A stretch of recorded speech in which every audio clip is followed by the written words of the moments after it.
नमस्कार दोस्तों, स्वागत है आपका आरके क्लासेस में। दोस्तों, BPSC 67 PT 10,000 MCQ question series में आपका स्वागत है। देखिए, थोड़ा तबीयत ख़राब हो गया था इसलिए ये क्लास नहीं आ रहा था।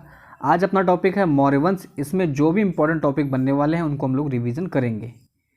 तो ये जो लगातार नहीं आ पा रहा उसके लिए माफ़ी चाहते हैं। यदि आप इस चैनल पर नए हैं तो चैनल को सब्सक्राइब करें, पास वाले बेल आइकन को जरूर दबाएं। नीचे में देखिए डिस्क्रिप्शन में जो है इंस्टाग्राम का लिंक दिया है, उसे भी आप फॉलो कर लें। तो चलिए शुरू करते हैं। हमारा पहला प्रश्न देखिए क्या है कि किस मौर्य शासक ने दक्कन पर विजय प्राप्त की थी। तो दक्कन को जीतने वाला मौर्य शासक कौन था? ये था बिंदुसार। ठीक है, ध्यान रखिए, बिंदुसार ने दक्कन के एरिया में जो है अपना परचम लहराया था। बात करें बिंदुसार की तो बिंदुसार को अमित्रघात भी कहते हैं। ठीक है, अमित्रघात। अगला जो काफ़ी इंपॉर्टेंट पॉइंट है, लैंड बिटवीन टू सी, मतलब दो सागरों के बीच की भूमि को जीतने वाला जो कौन सा शासक था, ये अगर पूछ देगा तो अच्छा क्वेश्चन बन जाएगा। तो ध्यान रखना है बिंदुसार। क्लियर है। अगला क्वेश्चन देखिए क्या कहता है कि देवनाम प्रियदर्शी के नाम से किसे जाना जाता है। बहुत आसान सवाल है, ध्यान रखिए। देवनाम प्रियदर्शी अशोक को कहा जाता है। क्लियर है, अशोक, देवनाम प्रियदर्शी अशोक। एक सवाल देखिए और बनता है कि अशोक के हिंदू होने का मतलब जो संकेत देता है वह कौन सी उपाधि है। तो ये देवनाम प्रियदर्शी ही है, ध्यान रखिए। कहता है अशोक का नाम अशोक मास्की और गुजराविलेख में मिलता है। बहुत इंपॉर्टेंट सवाल। अशोक का नाम अशोक कहाँ मिलता है? मास्की और गुजरा में। बात करें मास्की, देखिए ये जो है रायचूर कर्नाटक से मिला है, और गुजरा अभिलेख जो है ये एमपी के दतिया में। ये सवाल पूछा गया है, ध्यान रखिए कि गुजरा अभिलेख कहाँ पर है। एमपी के दतिया में। हो सकता है कभी पूछ ले मास्की कहाँ है, तो रायचूर कर्नाटक। ध्यान रखिए, मास्की और गुजरा दोनों में अशोक का नाम अशोक मिलता है। ठीक है, नेक्स्ट कहता है कि मौर्य साम्राज्य के विघटन का क्या कारण है। देखिए, मौर्य साम्राज्य के विघटन का जो प्रमुख कारण है ये है ब्राह्मणवादी विद्रोह, अशोक की शांतिवादी नीतियाँ, बाह्य आक्रमण, कमजोर उत्तराधिकारी। ये प्रमुख 4 कारण जो हैं मौर्य साम्राज्य के विघटन के हैं। बीपीएससी में पूछेगा तो इसमें ई ऑप्शन हम लोग लगाएंगे, ध्यान रखिएगा इसको। ठीक है, नेक्स्ट क्वेश्चन देखिए क्या कहता है कि अशोक की प्रशासनिक नीति में गहरा परिवर्तन कब हुआ था। हम लोग सब जानते हैं ये परिवर्तन आया था कलिंग युद्ध के बाद। ठीक है, क्योंकि कलिंग युद्ध के बाद अशोक ने बौद्ध धर्म को अपना लिया था, और कहीं ना कहीं अशोक की शांतिवादी नीति ही जो है मौर्य के विघटन की एक कारण बनी थी। नेक्स्ट क्वेश्चन देखिए क्या कहता है, किसके द्वारा सिंधु गंगा जमुना की घाटियों को पहली बार एक राजनीतिक अधिकार के तहत एक साथ लाया गया था। तो ये शासक था अशोक। ध्यान रखिए, अशोक। अगला सवाल कि अशोक के कलिंग युद्ध की जानकारी हमें किस शिलालेख से मिलती है। तो यह शिलालेख 13। ठीक है, 13वें अभिलेख से हमें कलिंग युद्ध के बारे में जानकारी मिलती है, और ये भी पता चलता है कि कलिंग युद्ध के बाद अशोक जो है ये बौद्ध बन गया था। अगला सवाल, सांची का स्तूप कहाँ पर है। देखिए, सांची का स्तूप जो है ये मध्य प्रदेश से में है, जो कि अशोक ने बनवाया था। एक और सवाल देखिए आपको पूछा गया है, घटना चक्र में भी दिया हुआ है कि वह स्तूप जिसका बौद्ध से कोई संबंध नहीं है, तो वही सांची स्तूप है। ध्यान रखना इस चीज़ को। अगला सवाल देखिए क्या कहता है कि चाणक्य का अन्य नाम क्या है। तो चाणक्य जो थे ये चंद्रगुप्त मौर्य के प्रधानमंत्री कह लें आप थे। इनका जो दूसरा नाम था, अलग अलग नाम, विष्णुगुप्त या कौटिल्य भी। ठीक है, और इन्हें ही भारत का मैकियावेली भी कहा जाता है। इन्होंने एक पुस्तक लिखी थी अर्थशास्त्र, जो कि किस पर आधारित है?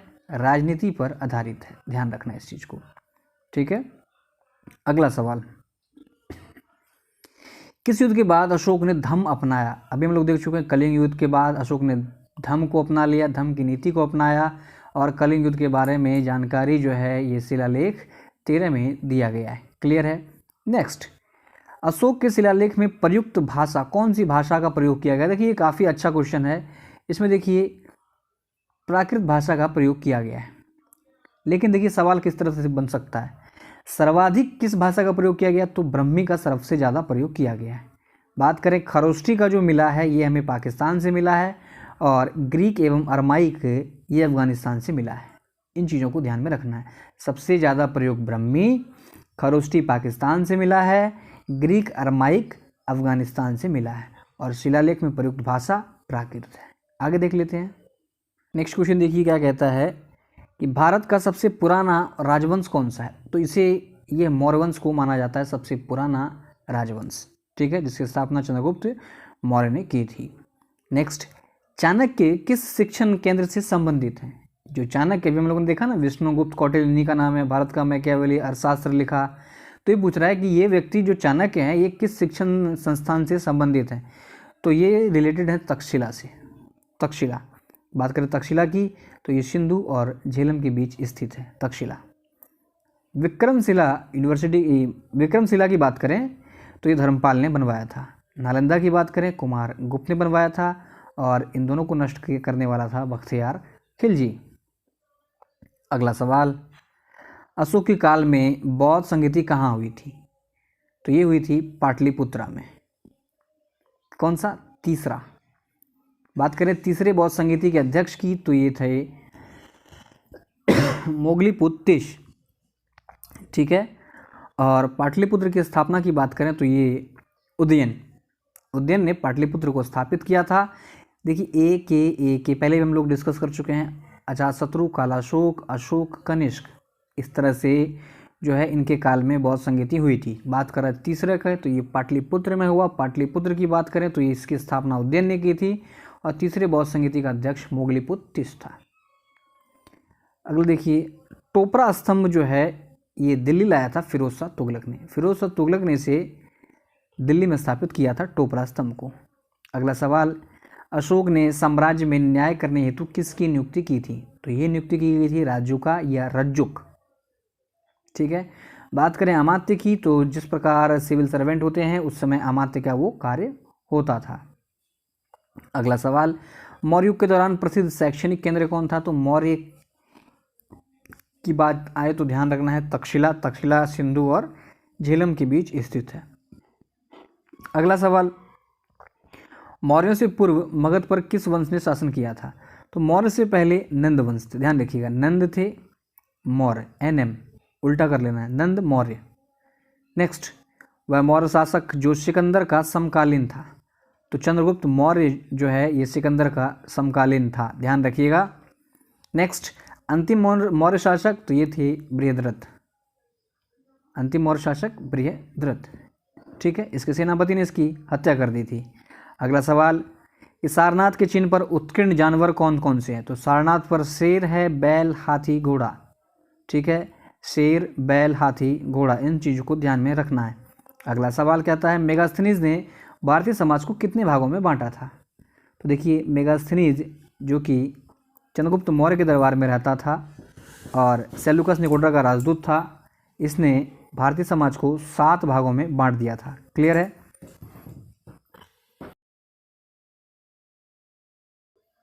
मेगास्थनीज सेल्यूकस निकोड्रा का राजदूत था, इंडिका पुस्तक लिखा था, चंद्रगुप्त मौर्य के दरबार में ये आया था। क्लियर है? आगे देख लेते हैं। अगला क्वेश्चन देखिए क्या कहता है कि किस पुस्तक में चंद्रगुप्त मौर्य का विस्तृत वर्णन हुआ है?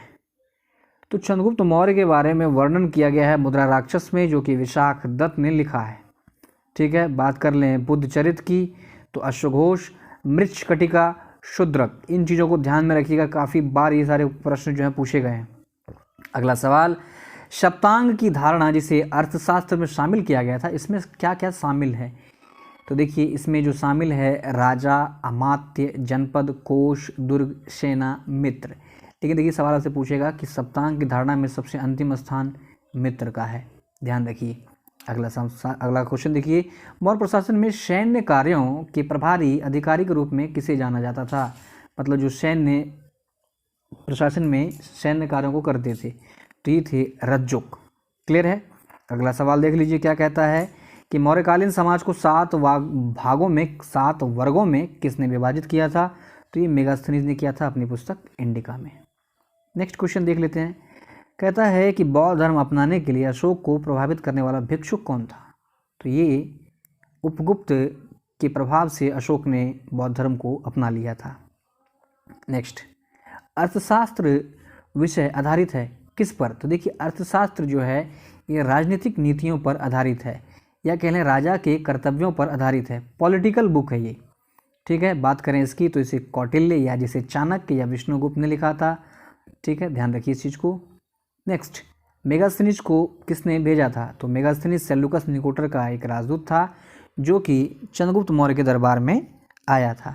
ठीक है, बात कर लें अब एंटियोकस की। तो एंटियोकस ने बिंदुसार को गिफ्ट दिया था, ध्यान रखिएगा, एंटियोकस ने बिंदुसार को गिफ्ट भेजा था और बिंदुसार को लैंड बिटवीन टू सी मतलब को जीतने वाला कहा जाता है, अमित्रघात कहते हैं। दक्कन पर इसने विजय प्राप्त की थी।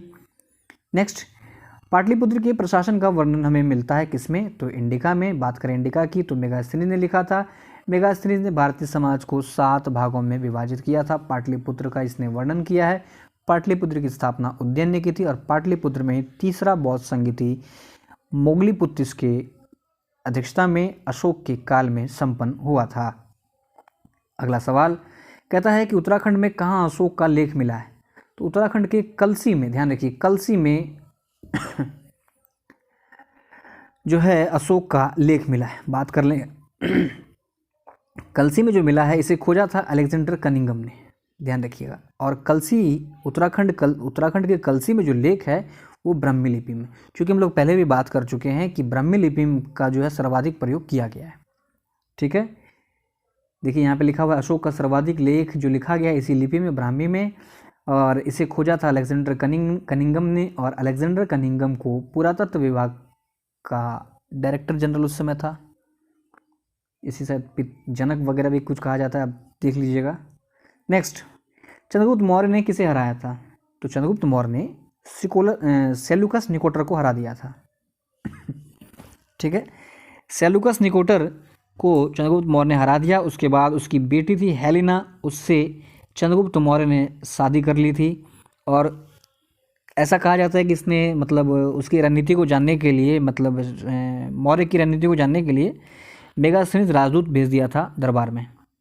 ठीक है, ध्यान रखना है। आगे देखते हैं। अगला सवाल कहता है कि बचपन में चाणक्य का क्या नाम था? तो इनके कई सारे नाम थे, विष्णुगुप्त, चाणक्य, कौटिल्य। बात करें, इन्हें जो है भारत का मैकियावेली कहा जाता है। इन्होंने पुस्तक लिखा था अर्थशास्त्र, जो कि राजनीतिक जीवन राजाओं के कर्तव्य पर आधारित थी। ये चंद्रगुप्त मौर्य का प्रधानमंत्री था। क्लियर है। तक्षशिला में इन्होंने पढ़ाई की थी। तक्षशिला सिंधु और झेलम के बीच स्थित है, ध्यान रखिए। नेक्स्ट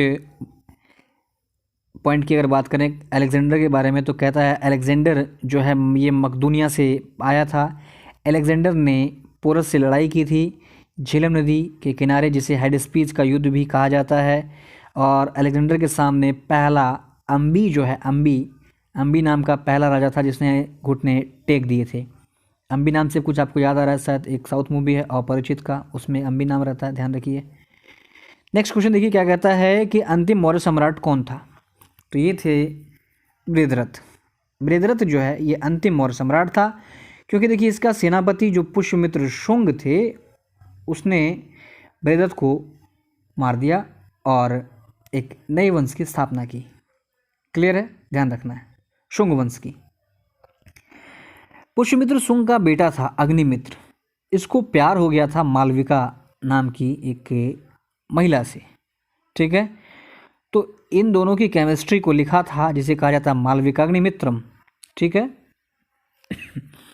मालविकाग्निमित्रम को लिखा था कालिदास जी ने, और कालिदास जी को भारत का शेक्सपियर कहा जाता है। देखिए इस तरह का क्वेश्चन पूछा जाता है, भारत का शेक्सपियर, भारत का लौह पुरुष, भारत का मैकियावेली, इस टाइप का क्वेश्चन, तो इस चीज़ को ध्यान में रखना है। ठीक है, सवाल देखिए आपसे कैसे पूछा गया एग्जाम में कि मालविकाग्निमित्रम का जो नायक है ये कौन था? तो ध्यान रखिए बहुत सारे मित्र आएंगे, लेकिन यहाँ पे हमें ध्यान रखना है अग्निमित्र। क्लियर है। अगला क्वेश्चन देखिए, कहता है कि अशोक के अधीन मौर्य राजशाही का सबसे सटीक वर्णन क्या है? तो ये था प्रबुद्ध निराशावाद, मतलब टोटली फैसला जो होगा सभी फैसला अशोक के द्वारा ही लिए जाएंगे, इस चीज़ को ध्यान में रखना है। नेक्स्ट क्वेश्चन, अमित्रघात किसे कहा जाता है? तो देखिए अमित्रघात पहले हम लोग डिस्कस कर चुके हैं, ये बिंदुसार को कहा जाता है। अमित्रघात के अगर अर्थ की बात करें तो ये होता है शत्रुओं का विनाशक। बिंदुसार को अंजीर शराब ये भेजा था एंटियोकस ने, जिसे गिफ्ट भी कह सकते हैं आप। ठीक है, और इसने राजदूत की मांग की थी, लेकिन दार्शनिक जो कि भेजा नहीं गया था। बिंदुसार का शासन दक्षिण भारत मैसूर तक था, इसलिए इसे लैंड बिटवीन टू सी जीतने वाला शासक भी कहा जाता है। अगला पॉइंट देखिए क्या कहता है कि अशोक का जो टाइटल था देवनाम प्रियदर्शी, ये दर्शाता है अशोक का हिंदू धर्म के प्रति जो लगाव। बात करें चंद्रगुप्त मौर्य की तो श्रवण बेलगोला में इनकी मृत्यु हो गई संथारा के द्वारा उपवास के कारण। ये जैन अनुयायी भद्रबाहु से प्रभावित थे, इन्हीं के साथ ये श्रवण बेलगोला चले गए। वहाँ चंद्रगिरी पहाड़ी पर इन्होंने संथारा को अपनाया और इनकी मृत्यु हुई। अगला सवाल देखिए क्या कहता है। मुद्रा राक्षस का लेखक पहले भी बात कर चुके हैं, विशाख दत्त। ठीक है, इसमें जो है चंद्रगुप्त मौर्य का वर्णन किया गया है। अर्थशास्त्र की अगर बात करें कौटिल्य, विष्णुगुप्त, चाणक्य, जो कह सकते हैं आप। ठीक है, बाणभट्ट, ये देखिए बाणभट्ट जो है हर्षवर्धन का दरबारी कवि था। क्लियर है, आगे देख लेते हैं। अगला क्वेश्चन देखिए क्या कहता है कि सिकंदर द्वारा नियुक्त सिंध और अफगानिस्तान के प्रशासक सेल्यूकस को किस भारतीय राजा ने हराया था। तो देखिए सेल्यूकस को चंद्रगुप्त मौर्य ने हरा दिया था। किसकी सहायता से? कौटिल्य की सहायता से। क्लियर है। बात करें समुद्रगुप्त की तो देखिए समुद्रगुप्त को भारत का नेपोलियन कहा जाता है। देखिए किस तरह के इस तरह के टर्म पूछ कई दफ़ा ये सब एग्जाम में पूछ लिए जाते हैं। भारत का नेपोलियन, मैकियावेली, लौह पुरुष, बिस्मार्क, इस तरह के पॉइंट ध्यान में रखना है ना। तो भारत का नेपोलियन कहा जाता है समुद्रगुप्त को, और ये कहा था वी.ए. स्मिथ ने। क्लियर है, वी.ए. स्मिथ ने।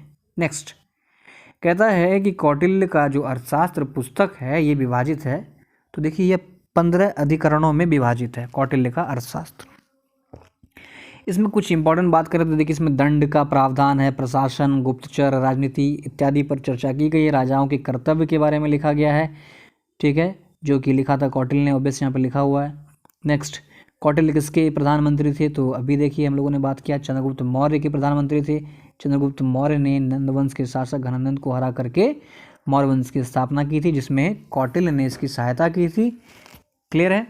बात करें फाहियान की तो फाहियान चंद्रगुप्त द्वितीय के दरबार में आया था। ये देखिए ये मौर्य से रिलेटेड नहीं, चंद्रगुप्त द्वितीय के दरबार में आया था। और चंद्रगुप्त द्वितीय को विक्रमादित्य भी कहते हैं। क्लियर है, विक्रमादित्य। महरौली जो पिलर है ये चंद्रगुप्त द्वितीय से संबंधित है, ये गुप्त वंश के शासक हैं। क्लियर है।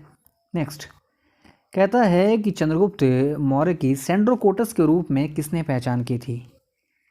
तो यूनानियों के द्वारा चंद्रगुप्त मौर्य को सेंड्रोकोटस कहा गया था, जो पता लगाया था विलियम जोन्स ने। ठीक है, विलियम जोन्स ने। वी.ए. स्मिथ ने समुद्रगुप्त को भारत का नेपोलियन कहा था। अगला सवाल कहता है उत्तर पश्चिम में चंद्रगुप्त मौर्य का साम्राज्य कहाँ तक बढ़ा? तो चंद्रगुप्त मौर्य ने उत्तर पश्चिम में सिंधु नदी तक के क्षेत्र पर अपना अधिकार कर लिया था। एक सवाल यह भी बनता है कि भारत को मतलब पश्चिमी गुलामी से किसने मुक्त कराया था? पश्चिमी क्षेत्रों की गुलामी से। तो ये कराया था चंद्रगुप्त मौर्य ने। क्लियर।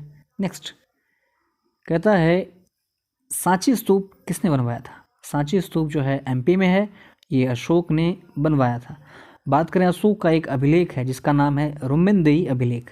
ठीक है, यह अभिलेख यह पुष्टि करता है कि बुद्ध की जन्म जो है लुम्बिनी में हुई थी। बहुत इंपॉर्टेंट सवाल है, ध्यान रखिए, कई दफ़ा ये सब एग्जाम में पूछे जाते हैं। ठीक है, सवाल पूछ लेगा कि बुद्ध के जन्म की पुष्टि करने वाला अशोक का वह अभिलेख कौन सा है?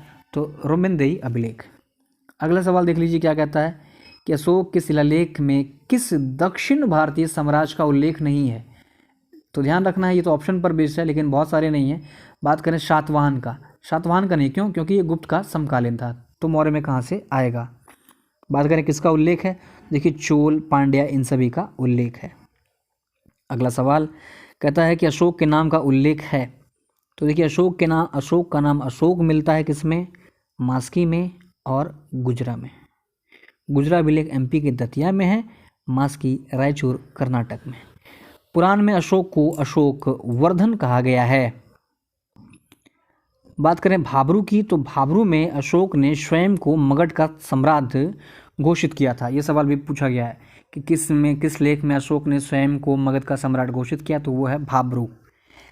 बात कर लें गिरनार अभिलेख की तो देखिए यह जो है अशोक मौर्य नाम से इसमें मिलता है अशोक का अभिलेख, मतलब गिरनार अभिलेख में अशोक को अशोक मौर्य कहा गया है। ठीक है, गिरनार अभिलेख संस्कृत का अभिलेख है और बात करें इसको तैयार किया था रुद्रदामन ने। अगला सवाल शिलालेख 13 का जो वर्णन कलिंग युद्ध में है, ये हम लोग पहले पढ़ चुके हैं। नेक्स्ट क्वेश्चन देखिए कहता है कि पहली बार अशोक के ब्रह्मी शिलालेख को किसने पढ़ा था फर्स्ट टाइम? तो ये काफ़ी आसान क्वेश्चन है, जेम्स प्रिंसिप ने पढ़ा था इसे। बात कर लें कुछ लैंग्वेजेस की, तो देखिए ग्रीक और अरमाइक अफ़गानिस्तान से मिला है, खरोष्ठी पाकिस्तान से मिला है, ब्रह्मी की बात करें तो सबसे ज़्यादा प्रयोग इसी भाषा का किया गया है, और इसी लैंग्वेज में कलसी उत्तराखंड से मिला है, जो कि हम लोग पीछे पढ़ चुके हैं। नेक्स्ट क्वेश्चन देखिए, कहता है कि आर्यभट्ट और वराहमिहिर का शानदार नाम किसके साथ जुड़ा हुआ है। देखिए आर्यभट्ट, वराहमिहिर ये सब क्या थे, तो गुप्त काल के ये स्कॉलर थे।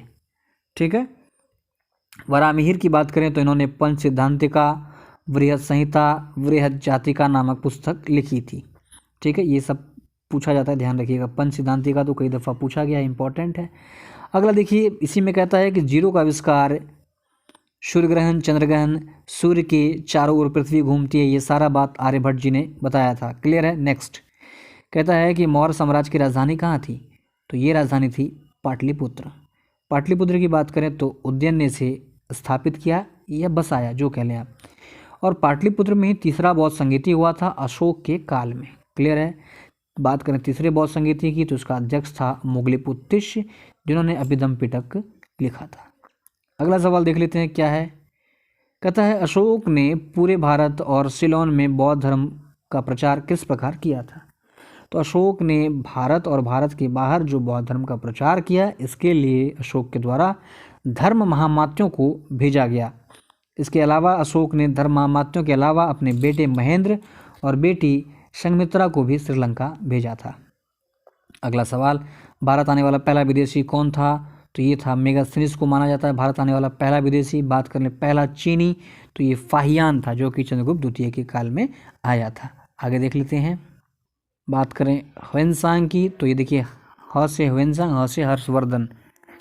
क्लियर है, ह्वेनसांग हर्षवर्धन के काल में आया था। नेक्स्ट क्वेश्चन कहता है घटोत्कच जिसने 290 से 305 ईसा पूर्व शासन किया, किस वंश का था, तो ये गुप्त वंश का था। क्लियर है, गुप्त वंश का शासक था घटोत्कच। देखिए वंशों का क्रम अगर आपसे पूछ ले तो सबसे पहले नंद है, फिर मौर्य है, फिर शुंग है, फिर कण्व है। ठीक है, NMSK ध्यान रखिएगा, नाम SK सर थे ना, एक सीरीज आया था उसमें। अगला देखिए क्या कहता है, कलिंग युद्ध कब हुआ था, तो कलिंग युद्ध जो हुआ था ये 261 BC में हुआ था। क्लियर है। और इस युद्ध के बाद अशोक में परिवर्तन हुआ, अशोक ने बौद्ध धर्म को अपना लिया था, बौद्ध धर्म अपनाया, धम्म की नीति को अपना लिया। बात करें प्रयाग या इलाहाबाद लेक की, प्रयाग प्रशस्ति की, तो ये समुद्रगुप्त का है और इसे लिखा है हरिसेन ने। क्लियर, इंपॉर्टेंट है, ध्यान रखिएगा। नेक्स्ट क्वेश्चन देखिए क्या कहता है कि हेडिस्पीस का युद्ध किसके बीच हुआ था, तो जो हेडिस्पीस का युद्ध हुआ था अलेक्जेंडर और पोरस के बीच हुआ था। क्लियर है, जिसमें जो है बात करें अलेक्जेंडर जीता, लेकिन पोरस से काफ़ी प्रभावित हुआ था। और अलेक्जेंडर जो है ये मकदूनिया से आया था, लेकिन आगे जाके बेबीलोन में इसकी मृत्यु हो गई थी काफ़ी कम एज में। नेक्स्ट क्वेश्चन कहता है कि मौर्य में स्थानिक की भूमिका क्या थी। स्थानिक देखिए जिला प्रशासक, डिस्ट्रिक्ट एडमिनिस्ट्रेटर की जो भूमिका होती है वो स्थानिक की मौर्य काल में भूमिका थी। नेक्स्ट क्वेश्चन कि चंद्रगुप्त मौर्य का जन्म कब हुआ था, तो जन्म जो हुआ था ये 340 BC में हुआ था। बात करें मृत्यु की तो 298, इन्होंने जो है संथारा प्रथा को अपनाया, जैन धर्म से प्रभावित थे, भद्रबाहु के साथ सवन बिलकुला चले गए, वहाँ पर चंद्रगिरी पहाड़ी पर तपस्या करते हुए इनकी जान चली गई। ठीक है, नेक्स्ट देखते हैं क्या कहता है। अलेक्जेंडर की मृत्यु के बाद उसके साम्राज्य का पूर्वी हिस्सा या क्षेत्र किसके अधीन हो गया, तो ये हो गया था सेल्यूकस निकोटर के। ठीक है, और इसी को पटक दिया था, मतलब हरा दिया था चंद्रगुप्त मौर्य ने 305 BC में। सवाल पूछ लेगा सेल्यूकस निकोटर और चंद्रगुप्त मौर्य के बीच युद्ध कब हुआ था, तो 305 में, जिसमें जो है ये हार गया था। इसकी बेटी हेलेना से चंद्रगुप्त मौर्य ने शादी कर ली थी। सेल्यूकस निकोटर का राजदूत जो मेगास्थनीज था वो चंद्रगुप्त मौर्य के दरबार में आया था। क्लियर है। और कुछ फैक्ट देख लीजिए क्या कहता है कि मिनांडर या मिलिंद नागसेन संवाद जो है ये मिलिंद पन्हू में, और मिलिंद पन्हू को लिखा है नागसेन ने। नेक्स्ट, मौर्य वंश के बाद कौन से वंश की स्थापना हुई, तो अभी हम लोगों ने लिखा था नाम SK, तो नंद मौर्य, उसके बाद कौन आ रहा है देख रहे हैं आप, शुंग, के से कण्व। क्लियर है। तो देखिए मौर्य के बाद कौन सा वंश आया था, शुंग वंश, पुष्यमित्र शुंग इसका संस्थापक था। तो ये था 54 क्वेश्चन। मोर से उम्मीद है आपका अच्छे से रिवाइज हुआ होगा। वीडियो अच्छा लगा तो लाइक और शेयर करें। मिलते हैं अगले लेक्चर में। धन्यवाद।